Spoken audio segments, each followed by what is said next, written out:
Hola a todos, ¿cómo están? Espero que se encuentren muy bien. Yo estoy contenta de poder saludarlos una semana más en otra sesión de Para seguir aprendiendo nuestras clases de español. Esta semana he preparado el tema de el poema. Seguro todos estarán ya relacionados con él y en algún momento de su vida han leído un poema, han escrito, incluso dedicado alguno. Vamos a estudiarlo un poco más a detalle, vamos a conocer sus partes, tipos de poemas, etcétera, etcétera. Vamos a ver cuáles son sus características y cómo se define. Y nos dicen, los poemas son obras escritas en verso que buscan expresar las emociones o impresiones del mundo para el autor, en donde es común el uso de la rima y otras herramientas del lenguaje. Nos dice entonces que es una obra literaria escrita en verso y que reflejan las emociones o los sentimientos de quien lo escribe, del autor. ¿A qué se refiere con que está escrita en verso? Hay dos tipos de escritura, por así llamarlo: escribir en prosa y escribir en verso. Escribir en prosa se refiere a la forma habitual de escribir. Se escribe ocupando todo el renglón. Los enunciados se disponen de forma continua. No poseen un ritmo. Las oraciones no tienen el mismo número de sílabas. Los enunciados se distribuyen en párrafos. En pocas palabras, escribir en prosa es escribir de una manera normal. Por ejemplo, todo este párrafo de aquí está escrito en prosa. Es decir, no tiene ningún tipo de forma especial de haberse expresado, los renglones están completos, no tiene ninguna rima. Ahorita vamos a ver lo que es la rima. En sí, y para que lo recuerden de esta forma, escribir en prosa es escribir como tal. No tiene ningún tipo de característica en particular, simplemente es redactar. Eso es escribir en prosa. Por otro lado, escribir en verso es una forma especial de expresarse. Se escribe en una serie de unidades llamadas versos. Cada verso es una línea independiente. Posee ritmo y musicalidad que se consiguen a través de la repetición de determinados elementos. Los versos se distribuyen en estrofas.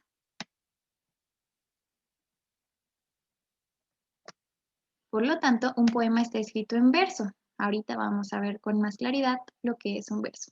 Y prácticamente es una obra subjetiva, describe lo que siente el autor, lo refleja mediante sus textos y vamos a ver qué otras características nos da. Dentro de los poemas podemos encontrar aquellos que son épicos, líricos, los hay en forma de odas, dramáticos, de amor, de amistad, etc. Son expresiones líricas las cuales sujetan una narrativa muy bien estilizada, ya que eso mismo es parte de lo que se busca con la poesía, la belleza y su manifestación a través de la escritura. Es esa manera por la cual los poemas son la fascinación de tantas personas en el mundo, y asimismo los poetas, los escritores de los mismos, son tan adorados por todas partes. Entonces un poema es un texto especial que está escrito de cierta manera, utilizando las palabras adecuadas para lograr que sea un texto estilizado y que tenga un ritmo, utiliza rimas y varias herramientas del lenguaje. Vamos a leer un pequeño poema que se llama Los sueños. El hada más hermosa ha sonreído al ver la lumbre de una estrella pálida, que en hilo suave, blanco y silencioso se enrosca al uso de su rubia hermana, y vuelve a sonreír porque en su rueca el lido de los campos se enmaraña. Tras la tenue cortina de la alcoba está el jardín envuelto en luz dorada. La cuna, casi en sombra, el niño duerme. Dos hadas laboriosas lo acompañan, hilando de los sueños los sutiles, copos en ruecas de marfil y plata. Autor Antonio Machado. Se dan cuenta de cómo hasta en la misma lectura, sin meter ningún tipo de emoción a leer como tal, este texto ya suena poético, es decir, por cómo se usan las palabras, por cómo están acomodadas las líneas, te obliga a leerlo de cierta manera y el mismo texto te va dando esa entonación. Si se fijan, hay varias rimas. El hada más hermosa ha sonreído al ver la lumbre de una estrella pálida, que en hilo suave, blanco y silencioso se enrosca al uso de su rubia hermana. Tiene esa sensación, ¿no? Como tal, de que tiene un ritmo, está expresado de una manera más dulce de lo habitual, por así decirlo. Utiliza las palabras de la manera más adecuada y las acomoda para que suene poético, lírico. Vamos a ver algunos otros ejemplos. Pero primero, ¿qué es un verso? Ya leímos un poco más arriba lo que era escribir en verso. Vamos a ver su definición más clara. Es un conjunto de palabras que están sometidas a medidas, rimas y ritmos. Esto produce unos efectos rítmicos en forma de poema. Los versos están formados por un grupo de oraciones cortas, escritas una por línea. Estos son clasificados de acuerdo al número de sílabas y pueden ser de arte menor, formado por 8 sílabas o menos, y de arte mayor, formadas por 9 sílabas o más. Vamos entonces a regresar. ¿Cuáles serían los versos en este poema? Precisamente, cada renglón de este poema es un verso. Es una sola línea y cada línea se llama verso. Nos dice que dependiendo de su número de sílabas puede ser de arte menor o de arte mayor. Vamos a contar las sílabas que tiene, por ejemplo, el primer verso. El hada más hermosa ha sonreído. 3, 6, 9, 11. 11 sílabas. Esto significa que es de arte mayor, exactamente, por las sílabas que éste contiene. Entonces, para no olvidar, el verso es cada renglón en un poema y hay versos más o menos largos. Vamos a ver lo que es una estrofa. Nos dice que es el conjunto de versos con características iguales que se repiten a lo largo de un poema. Existen estrofas que se definen según la rima, la métrica y el tipo y número de versos por los que están compuestas. Es decir, si los versos están formados por el mismo número de sílabas, son llamadas estrofas isométricas o isosilábicas. Además de eso, los tipos de estrofas son números de versos. Por números de versos son de 2 versos, pareado; de 3 versos, terceto; de 4, estrofa sáfica; de 5, lira, quinteto o quintilla. Y seguramente hay muchas más clasificaciones según cómo esté compuesto un poema. Pero, pues básicamente, una estrofa es el conjunto de versos. Por ejemplo, esta es una estrofa, aquí vuelve a empezar otra y aquí termina. Inicia, termina. Cada estrofa se compone de versos. Si se fijan, aquí está compuesto de 4 versos cada estrofa. Digamos que sería el párrafo en la poesía, pero no es un párrafo, es una estrofa, porque estamos hablando de un poema.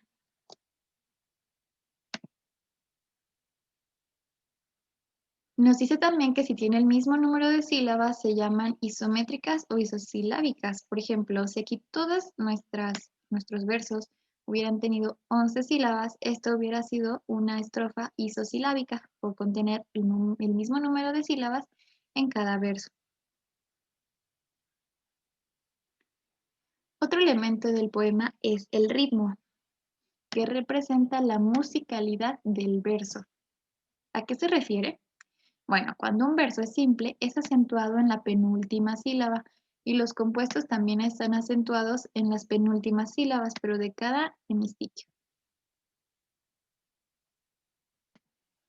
Buscando lo que es un hemistiquio, nos damos cuenta de que es un verso, pero partido a la mitad, aunque se trate de un verso entero, puesto que el sonido que se le da justo en ese momento es con más énfasis o acentuación, por así decirlo. Este sería el hemistiquio.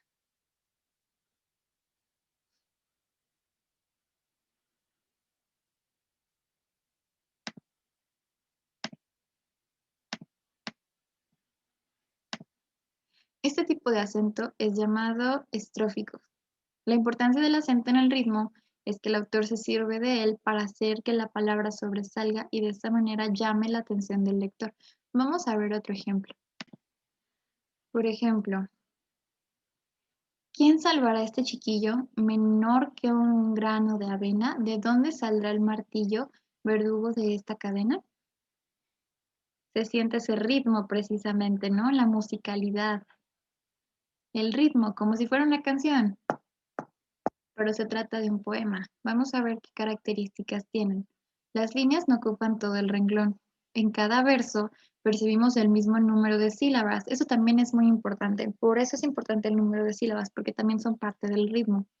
Se repiten los sonidos finales a partir de la última vocal acentuada. Si se fijan, se repite el sonido chiquillo, martillo, avena, cadena.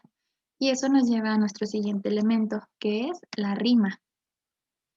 Este seguramente estará mucho más relacionado con ustedes porque es algo que solemos tomar incluso a gracia en algunas situaciones. Es una técnica que se utiliza en la poesía que consiste en la repetición de sonidos que suelen terminar en verso partiendo de la última vocal acentuada.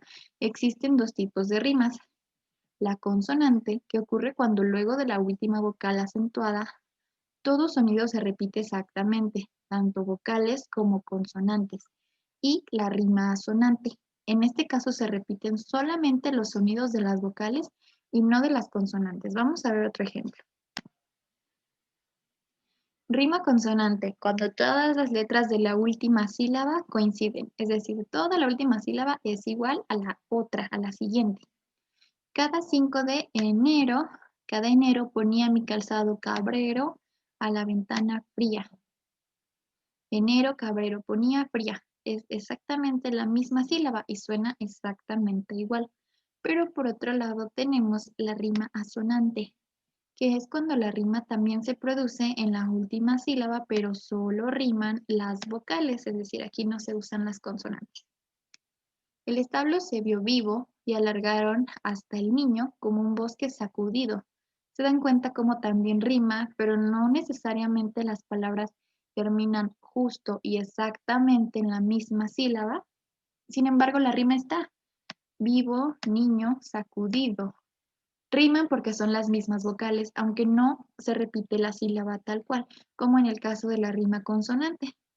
Esta tiende a ser un poco más sencilla de plantear, la rima consonante, puesto que pues es más sencillo pensar en una sílaba completa, como en este caso, enero, cabrero, ponía fría, reía, sacudía, etcétera, etcétera, que pensar en solo las vocales de las palabras.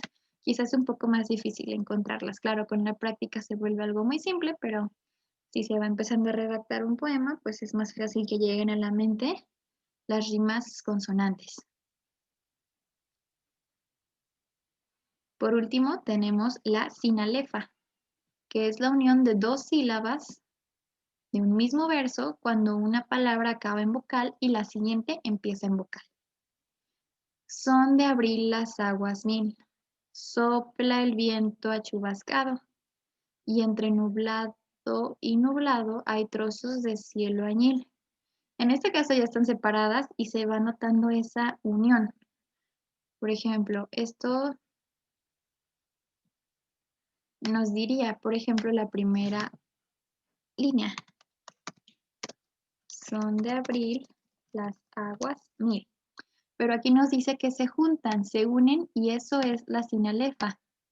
No digo son de abril las aguas mil. No, digo son de abril, es decir, hago esta unión.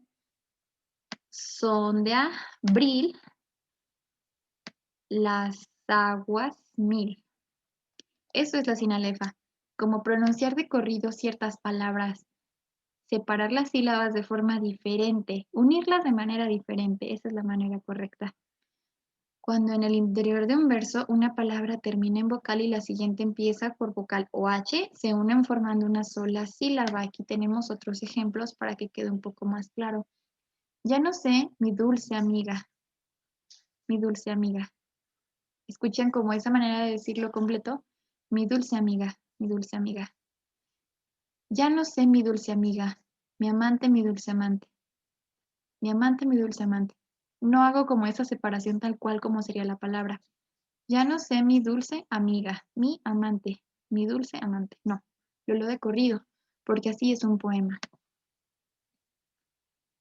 Vamos a leer algunos fragmentos de un poema muy bonito de José Martí. Primero, ¿quién fue José Martí? Vamos a buscarlo.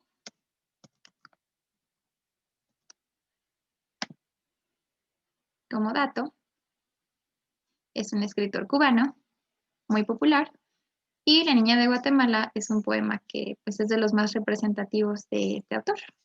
Los invito a leer más sobre José Martí. Vamos a leerlo. Este se llama La Niña de Guatemala, de José Martí. Quiero a la sombra de un ala contar este cuento en flor, la niña de Guatemala, la que se murió de amor. ¿Qué alcanzan a distinguir en esta primera estrofa? ¿Cuántos versos tiene? 1, 2, 3, 4. 4 versos tiene la primera estrofa. ¿Qué más alcanzamos a apreciar? ¿Qué hay del ritmo y la rima? ¿Qué tipo de rima utiliza? Ala, Guatemala, flor, amor. Sería una rima consonante, ¿no? Porque estamos repitiendo no solo las vocales, sino también las consonantes. Es decir, la sílaba completa se repite y suena igual. Y eso es lo que le da el ritmo o la musicalidad a la estrofa. Eran delirios los ramos y las orlas de reseda, y de jazmín la enterramos en una caja de seda. Nuevamente se trata de una rima consonante. Ramos, enterramos, reseda, seda. Si se fijan, en general todo nuestro poema tiene, vamos a contar ahora las estrofas, 1, 2, 3, 4, 5, 6, 7, 8, 9 estrofas de 4 versos cada una.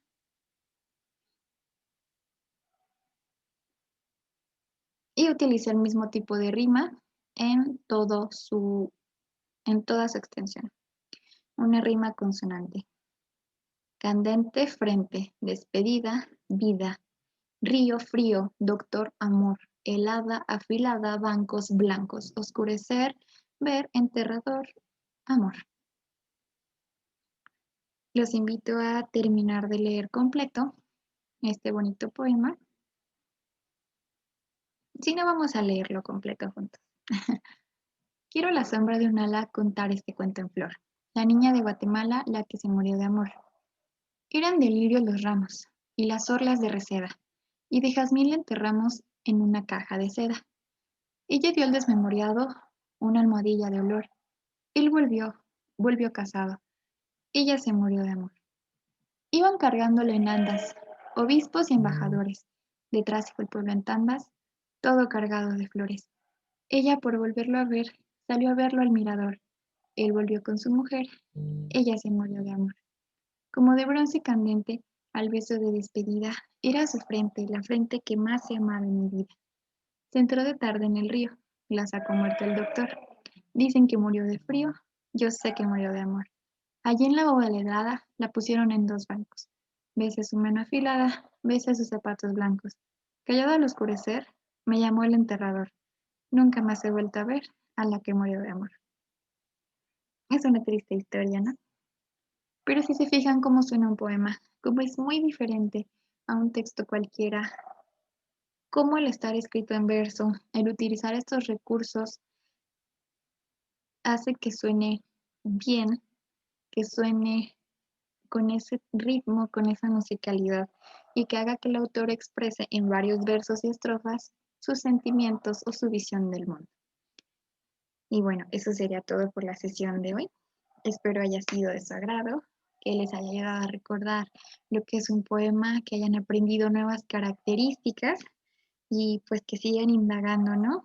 Respecto a la poesía, que busquen algunos otros poemas. Ya haré yo alguna recopilación para mostrárselos y en algún momento tal vez leerlos si tenemos la oportunidad de hacerlo juntos. Me alegra mucho que estén viendo los videos. Por ahí alguien me comentó que sí estaba teniendo la oportunidad de verlos.